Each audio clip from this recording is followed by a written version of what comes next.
তিনটি রোগ আছে, যেই তিনটি রোগ আল্লাহ পাক বিশেষ করে জান্নাতি মানুষদেরকে দেয়।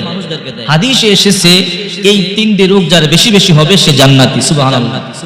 আপনি যদি দেখেন এই তিনটা রোগ বেশি বেশি আপনার হচ্ছে, সব সময় তিনটা রোগ লেগেই থাকে, তাহলে বুঝবেন আল্লাহ তাআলা এই রোগের উসিলায় আপনাকে জান্নাত দিবে। এই রোগ মানুষের গুনাহের কাফারা। আল্লাহ পাক রব্বুল আলামিন বলেন, ওয়ালা নাবলুওয়ান্নাকুম বিশাইইম মিনাল খাউফি ওয়াল জু'i ওয়া নাকসিম মিনাল আমওয়ালি ওয়াল আনফুসি ওয়াস সামারাত ওয়া বাশশিরিস সাবিরিন। আমি অবশ্যই তোমাদেরকে কিছুটা ভয়, ক্ষুধা, অভাব, অনটন, দারিদ্রতা, ফসলাদি বিনষ্টের মাধ্যমে, জানমালের ক্ষতির মাধ্যমে পরীক্ষা করব। যারা ধৈর্য ধারণ করবে তাদের জন্য সুসংবাদ রয়েছে।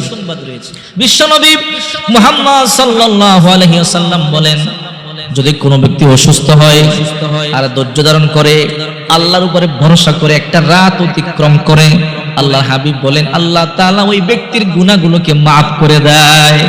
রাসূল বলেন, যদি কোনো ব্যক্তির রোগ হয় আর ধৈর্য ধারণ করে আল্লাহর উপর ভরসা করে একটি রাত অতিবাহিত করে, আল্লাহ পাক রব্বুল আলামিন তার গুনাহগুলোকে মুছে দেয়, নিষ্পাপ বানিয়ে দেয়।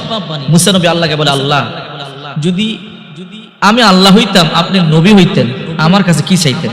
আল্লাহ বলে, মুসা এটা কখনোই সম্ভব নয়, তুমিও আল্লাহ হবে না, আমিও নবী হব না। মুসা নবী তো নাসর বান্দা বারবার বলে।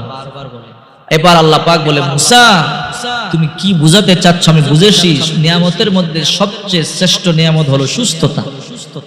এই সুস্থতা থেকে বড় নিয়ামত আর কিছুই নেই। আপনি অসুস্থ হলে গোটা দুনিয়াটা আপনার কাছে বিষাক্ত মনে হবে, আর আপনি সুস্থ হলে আপনার অন্তরে শান্তি থাকলে কুরে গড়ে থেকেও গোটা দুনিয়াটা আপনার কাছে সুখময় মনে হবে। এই জন্য বলছিলাম তিনটা রোগ যদি হয় তাহলে বুঝবেন আপনি জান্নাতি। আল্লাহ তাআলা আপনার গুনাহ maaf করবেন, আল্লাহ তাআলা আপনাকে জান্নাত দিবেন। এর মধ্যে একটা হলো সর্দি জ্বর। এই সর্দি জ্বর যার হয়, বর্তমান বিজ্ঞান বলে সর্দি জ্বরের মাধ্যমে শরীর থেকে বিষাক্ত জিনিস আল্লাহ পাক বের করে দেয়। যার সব সময় সর্দি লেগেই থাকে, এই সর্দি ঠান্ডা লেগেই থাকে, সে কোনোদিন পাগল হবে না। যদি এই সর্দি এই জ্বরের মাধ্যমে মৃত্যু হয়, আল্লাহ তাকে maaf করে জান্নাতের মেহমান বানায় দিবে। 2 নম্বর চুলকানি, যাকে আমরা বলি অ্যালার্জি। হাদিসে এসেছে যার চুলকানি হবে, শরীরে কম বেশি সব সময় চুলকানি থাকবে, সে কোনোদিন কুষ্ঠ রোগে আক্রান্ত হবে না, তার কোনোদিন কুষ্ঠ রোগ হবে না। আর এই রোগের রোগ থাকা অবস্থায় যদি মৃত্যুবরণ করে, আল্লাহ পাক জান্নাত দিবে। 1 নম্বর সর্দি জ্বর, 2 নম্বর চুলকানি, 3 নম্বর চোখ উঠা। যার চোখ উঠে, সব সময় চোখ উঠে, সে কোনোদিন অন্ধ হবে না। বিশ্বনবী মুহাম্মদ সাল্লাল্লাহু আলাইহি ওয়াসাল্লাম বলেন, সর্দি জ্বর, চুলকানি, চোখ উঠা, এই তিনটা রোগ যার হবে জান্নাতি রোগ। বিচলিত হওয়ার কোনো কারণ নাই, টেনশনে পড়বার কোনো কারণ নাই। এই তিনটা রোগ হলে ধৈর্য ধারণ করবে।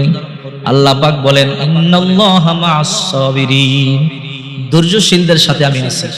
ধৈর্যশীল যারা, তাদের সাথে আল্লাহ পাক রব্বুল আলামিন রয়েছেন। বিশ্বনবী মুহাম্মদুর রাসূলুল্লাহ সাল্লাল্লাহু আলাইহি ওয়াসাল্লাম বলেন, এই তিনটা রোগ যার হবে আর ধৈর্য ধারণ করবে, আর যদি এই অবস্থা মৃত্যু হয়, আল্লাহ তাআলা তাকে বেগুনাহ মাসুম হিসাবে জান্নাত দিয়ে দিবে। রোগ হলেই আপনি টেনশন করবেন না, রোগ হলো গুনাহের কাফারা। যদি বেশি বেশি রোগ হয়, বুঝবেন আল্লাহ আপনার বেশি গুনাহ maaf করতেছে। যখন রোগ শোক হয়, এরপরে যখন সুস্থ হয়, দেখবেন একটু ফ্রেশ লাগে, কমল লাগে, তার মানে আল্লাহ তাআলা আপনাকে গুনাহ থেকে, অনেক গুনাহ থেকে আপনাকে হেফাজত করেছে। এই জন্য বিশ্বনবী মুহাম্মদ সাল্লাল্লাহু আলাইহি ওয়াসাল্লাম বলেন, তোমরা আমি নবী সম্পর্কে জানো, আমার কথাগুলো মানো, যদি সুন্নাহ মোতাবেক চলতে পারো। বিশ্বনবী মুহাম্মদ সাল্লাল্লাহু আলাইহি ওয়াসাল্লাম বলেন, আল্লাহর হুকুম মোতাবেক যদি চলতে পারো, আমার সুন্নাহ মোতাবেক যদি চলতে পারো, তোমাদের ব্যক্তি জীবন, পারিবারিক জীবন, সামাজিক জীবন, রাষ্ট্রীয় জীবন আল্লাহ তাআলা সুখে শান্তিতে পরিপূর্ণ করে দিবে। দেখেন না, আইয়ুব আলাইহিস সালাম আল্লাহ রোগ দিয়েছেন, কিরা পোকা।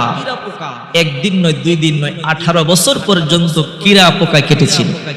18 বছর আইয়ুব নবী 1 সেকেন্ডের জন্য আল্লাহকে বলে নাই, ধৈর্য ধারণ করেছে। আইয়ুব পয়গম্বর বলে, আল্লাহ তুমি আমাকে বানাইছো, তুমি আমাকে অসুস্থতা দিয়েছো গো আল্লাহ, যদি এই আমার এই অবস্থায় মরণ হয়, আল্লাহ তোমার কসম করে বলি, তোমার দিন থেকে, তোমার স্মরণ থেকে চুল পরিমাণ নড়ে দাঁড়াবো না।